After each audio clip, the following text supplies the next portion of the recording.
FICRA for Studies and Development, FICRA-SD, is an independent, nonpartisan Sudanese research center and policy organization dedicated to advancing peace, progress, and knowledge, promoting democratic transformation, and supporting sustainable development in Sudan and the wider region. Sudanese Dialogues is the signature podcast from FICRA-SD, brings you in-depth analysis and sharp insight into Sudan's latest developments and unfolding dynamics. Welcome to a brand new episode of Sudanese Dialogues. Let's dive in. Today, we're looking at something incredibly important, especially in times of conflict. Truth. Documentation. Yeah, it often gets lost, doesn't it? Obscured by, well, everything else. It really does. So we're going to dive into a specific, very urgent call. It's from FICRA for Studies and Development, FICRA-SD, and it's about the Sudan Conflict Observatory. We really want to unpack why FICRA-SD is making this appeal right now. And what the observatory's work actually means, for accountability, for peace down the line in Sudan. Right. So imagine this scenario. A village, somewhere remote in Sudan, its story, its truth, is basically on the edge of being wiped out by violence, by, disinformation. How do we actually find out what happened, let alone build some kind of case for justice later on? Yeah, that's a huge challenge. It really is. Yeah.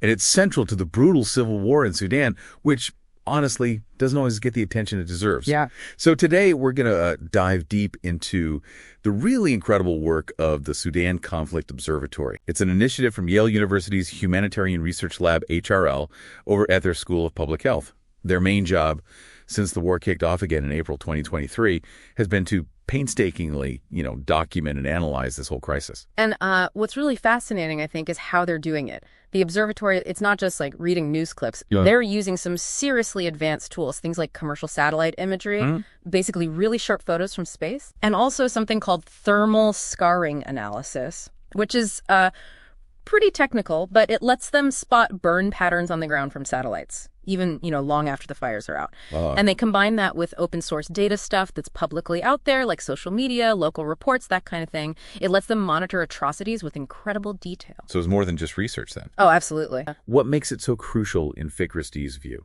Well, it's fascinating how they put it. They see it as absolutely indispensable. Their words were something like, keeping the truth alive when our own institutions falter. Wow, okay.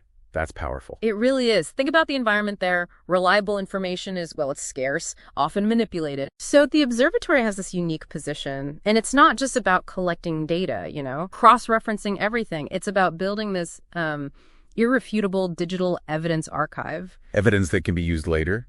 For tribunals, maybe? Precisely. For future tribunals, for reconciliation efforts, it's about preserving that factual record. It's vital. An unshakable archive. Okay. Yeah. How does this high-tech stuff translate, to the real world? Well, it translates directly into action. For example, their findings were really key in shaping important international moves like UN Security Council Resolution 2736. That resolution demanded an immediate stop to the fighting and, crucially, humanitarian access. Their data helped build the case for that. Okay, so UN level. What else? And this is really significant.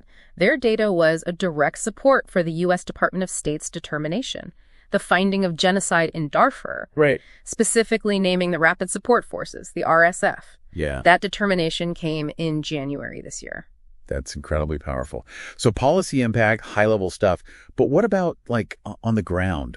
What specific truths have they managed to uncover? Yeah, absolutely. They've confirmed some really devastating things. Mass graves, for instance, in places like El Geneina. Oh, God. And using that thermal scarring analysis we mentioned, they've documented systematic arson, whole villages deliberately burned. That provides, irrefutable proof.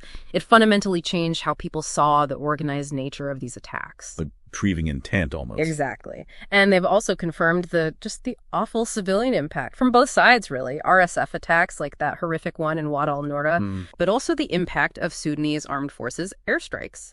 And maybe most critically, sometimes there are real-time alerts on attacks like those against El Fasher recently. Yeah. Those alerts have literally helped prevent humanitarian catastrophes by prompting action just in time. Okay, so the impact is undeniable. Shaping policy, enabling justice, even preventing more loss of life. But behind all this vital work, there's this constant struggle, isn't there? This fight for sustainability. Precisely. Yeah, that brings up a really important point about the observatory's future. Yeah. Despite how absolutely critical its role is, it faces a serious challenge. Funding, it's shaky. Right. They've relied heavily on external grants up to now, which means they're kind of operating based on shifting donor priorities, That sounds precarious. It is. And it became really clear with recent funding cuts, notably from the U.S. government just this past March, that seriously threatens their ability to keep doing this vital work. Consistent funding isn't just like a nice to have. It's absolutely essential for the quality and, importantly, the accessibility of their data. Got it. So given how vital it is, Yeah. what is FICRA-SD actually asking for? What's the specific appeal here? So yeah, it's a direct call, very urgent for its continued operation. They need support to keep going. And who are they reaching out to? It's broad. They're specifically naming the Sudanese diaspora, Sudanese professionals, the Sudanese business community, and everyone in the global community. Basically, anyone who cares about Sudan's future, they're asking them to donate directly to support the mission. A very targeted plea, then. Yeah. It sounds like they see this as a collective responsibility. Absolutely. It transcends borders. Compelling here is that direct support can make such a clear difference. Crowdfunding for the SKO, it's actually a powerful act. It's like saying, no, Sudanese suffering won't be ignored or erased. And here's the really great part. A committed donor at Yale is pledged to match every single contribution, dollar for dollar. Wow. So yeah, every dollar you give becomes two. It literally doubles the impact. You can find a direct link to donate right in our show notes. And all the details for maybe larger contributions like wire transfers, they're there too. Just make sure you specify Sudan Conflict Observatory in the comments when you give. Why this support right now? Some people might think, documentation is important, sure, but does it lead to immediate change or justice? That's a fair question, and FICRA-SD addresses it head on. They are very clear. They state, investing in HRL is not charity. Okay. It is a strategic necessity for accountability, peace building, and Sudan's future. So strategic necessity, not just charity. Exactly. It's not just about funding an organization today. It's about laying the essential groundwork for everything that comes next. They really hammer home this connection. Without documentation, there is no justice or reconciliation. It seems obvious, but it's often overlooked. And the evidence they gather, the locations, the patterns of violence, that's the foundation. That's the bedrock. Any future peace process, any legal action, it has to be built on that verifiable truth. It's definitely a long game, but it has to start now. Yeah, that makes sense.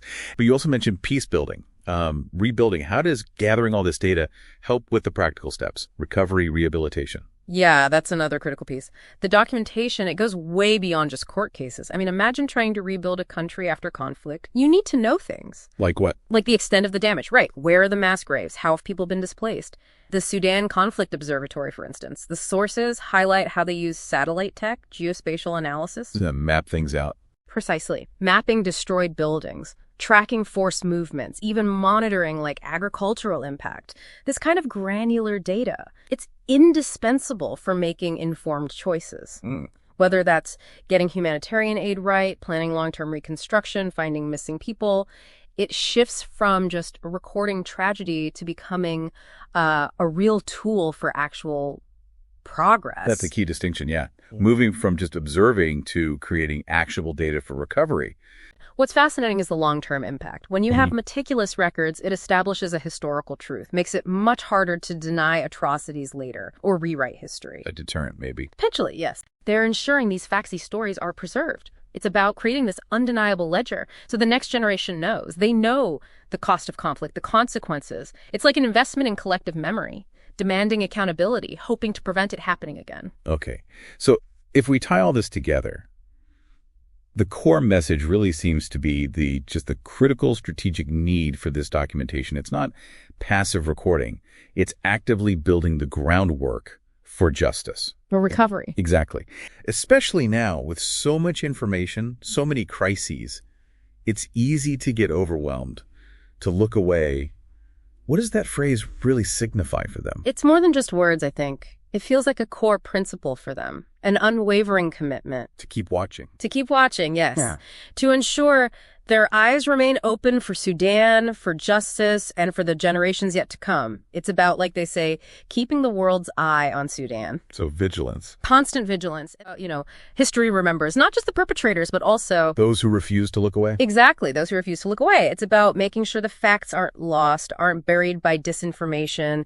It's almost a moral imperative they're acting on. Holding up a mirror, in a way, to the world. So bringing it all together, Fikra SD's call, it's really a plea to support this meticulous, ongoing effort to document the truth in the midst of conflict. They have clearly refused to look away. It feels vital that we help ensure their eyes can stay open. For Sudan, yes, but also for justice and, well, for generations to come. Making sure that verifiable information survives, not just for headlines now, but as that essential blueprint for later, for justice, for reconciliation. Okay. So perhaps a final thought then for you listening. Yeah. What does it really mean for you to not look away, in this world we live in with so much conflict, so much information hitting us constantly? How does supporting this kind of truth-seeking, this documentation, how does that shape our collective future? And ensure that history, the actual factual record, is there for generations to come. Something to think about.